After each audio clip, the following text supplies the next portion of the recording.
Hello friends, আমি দীপিকা। আজকে নিয়ে এসেছি অসম্ভব স্বাদের একটি দই কাতলার রেসিপি। তো তোমরা যে যেখান থেকে দেখছো চ্যানেলটাকে সাবস্ক্রাইব করে দাও, লাইক কমেন্ট করো আর দেখে নাও দই কাতলাটা বানাতে কি কি লাগছে। এখানে একটা পেঁয়াজ আমি এইভাবে কেটে রেখেছি, এটাকে মিক্সিতে পেস্ট করে নিতে হবে। আর একটু লাগছে টক দই, পোস্ত, কাজু বাদাম, দুটো কাঁচা লঙ্কা আর মৌরি। এই যে দুটো কাঁচা লঙ্কা দেবে, বেশি দেওয়ার প্রয়োজন নেই। একটা আমি পেস্ট বানিয়ে নেব। এবার এই কাতলা মাছের রেসিপিটা এতটাই সুস্বাদু হয়। আর বন্ধুরা লাগছে অল্প একটু আদা আর একটু রসুন আর একটু ধনে গুঁড়ো, জিরে গুঁড়ো আর গোটা 3-4 শুকনো লঙ্কা।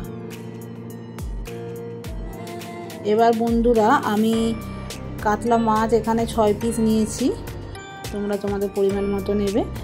তো মাছের মধ্যে নুন, হলুদ আর একটু সাদা তেল দিয়ে আমি মাছটাকে এভাবে মেখে 20 মিনিট রেখে দিয়েছি। তারপর তেল গরম বসিয়ে দিয়েছি।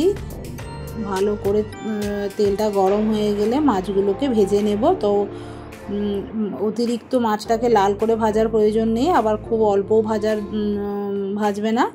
তো মিডিয়াম করে ভেজে নেবে, কারণ মাছের এই কাতলার রেসিপিতে, দইয়ের রেসিপি যে দই কাতলা, এতে করে কড়া মাছ ভাজা একদম ভালো লাগে না। এইভাবে মোটামুটি ভেজে নেবে।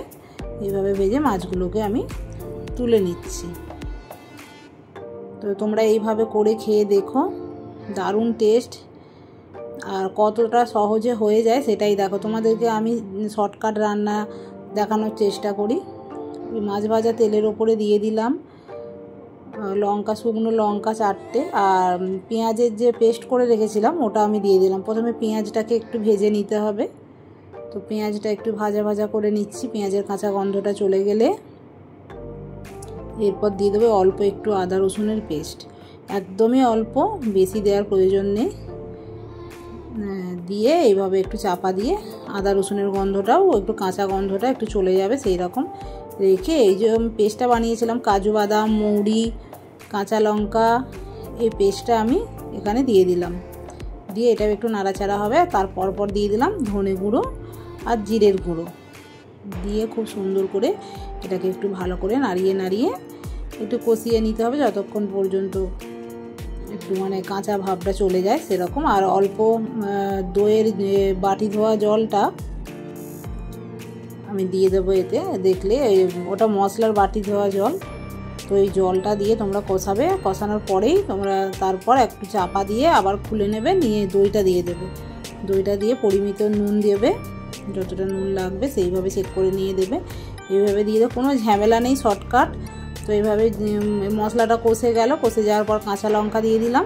কাঁচা লঙ্কা দিয়ে মাছগুলোকেও দিয়ে দিলাম। দিয়ে ঠিক 1 থেকে 2 মিনিট এটাকে ফুটতে দেবে। ফুটে গেলে রেডি হয়ে যাবে একদম সুন্দর স্বাদের তোমার দই কাতলা। খেয়ে দেখে টেস্ট করে বলো বন্ধুরা, অসম্ভব সুন্দর স্বাদ এর। তো বন্ধুরা দেখেই নিলে, টাটা।